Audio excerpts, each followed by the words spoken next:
पण आई नावाचं विद्यापीठ हे आपल्याला आयुष्यभर पुरून उरतं. म्हणून आईची कविता माझ्या शब्दांमध्ये. कवितेचं शीर्षक आहे माय.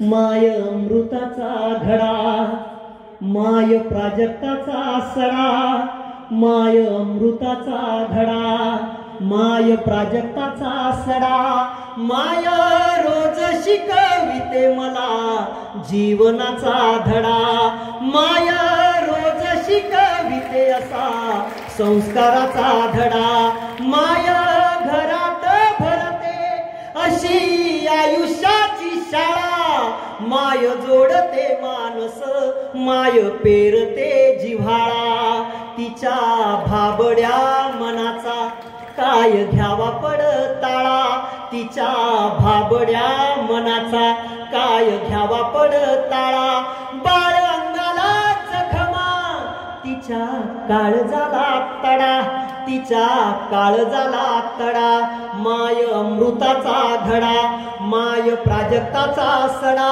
माय रोज शिकविते मला जीवनाचा धडा, लेकरांना भरविते माय उपाशी राहून, गर्द सावलीती होते जाळ उन्हाचा साहून, लेकरांना भरविते माय उपाशी राहून, गर्द सावलीती होते जाळ उन्हाचा साहून, तरी सरीत मायेच्या कशी काढते न्हाऊन, तरी सरीत प्रेमाच्या कशी काढते न्हाऊन, कधी ओलावून देई माझ्या तुझ्या डोळ्यांच्या या कडा, माय रोज शिकविते मला जीवनाचा धडा, माय मातीक्ष मागशील माय आभाळाची ओल, माय ईश्वराचे बोल, माय शब्द न मोल,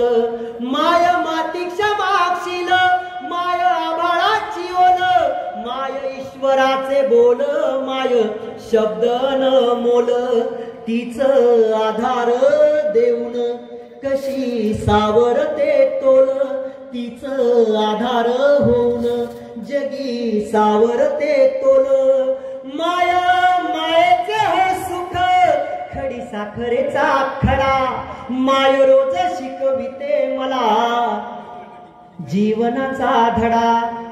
या ठिकाणी सगळ्या माझ्या शिक्षिका भगिनी बसलेल्या आहेत, मुली मोठ्या संख्येने आहेत. स्त्री शक्ती या देशामध्ये ज्या ज्या महामाता झाल्या त्यांनी या ठिकाणी युगपुरुष निर्माण केले. जिजाऊ असतील ज्यांनी छत्रपती शिवाजी महाराजांना घडवलं, सावित्रीमाई असतील त्यांनी आधुनिक काळातल्या सगळ्या स्त्रियांना घडवलं. अशा सगळ्या मातांना या शेवटच्या कडव्यामध्ये वंदन करताना मी असं लिहितो.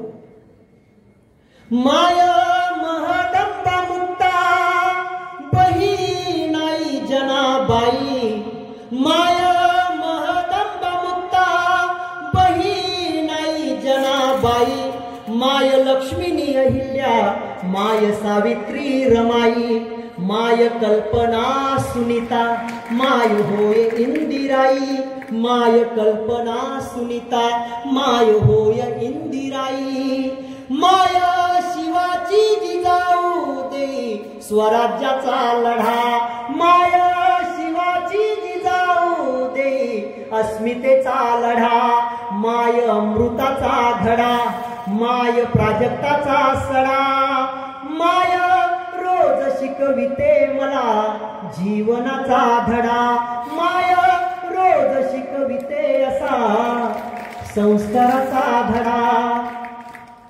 इयत्ता 7वी मध्ये होतो, इयत्ता 7वी मध्ये होतो. घराच्या खिडकीतून बाहेर बघत असताना आंब्याचं झाड होतं, उन्हाळ्याचे दिवस होते आणि त्या आंब्याच्या झाडाची पानं त्या उन्हामध्ये चमकत होती. मला 2 ओळी सुचल्या. कविता सुचते कशी, कविता सुचते कशी हे सांगण्यासाठी तुम्हाला या 2 ओळी ऐकवतो. आणि मग चालीवरती मी गुणगुणत होतो, चाल ओठावरती होती आणि मग मला 2 ओळी सुचल्या. त्या आंब्याच्या पानावरती ऊन नाचते बाई, दौडत येतो वारा संगीत साचते बाई. आणि मग माझी खऱ्या अर्थानं कविता लेखनाला सुरुवात झाली. शब्दांची जी काही जुळवणी असते तिला सुरुवात झाली. त्या ओळी अशा मी गुणगुणल्या.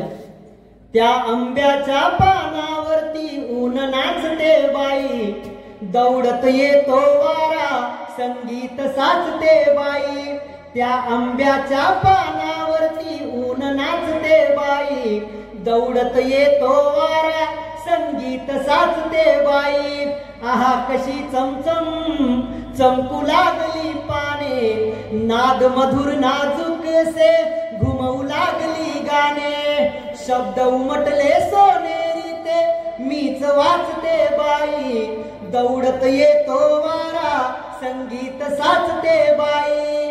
त्या आंब्याच्या पानावरती ऊन नाचते बाई, दौडत येतो वारा संगीत साचते बाई, संगीत साचते बाई। आजच्या कार्यक्रमात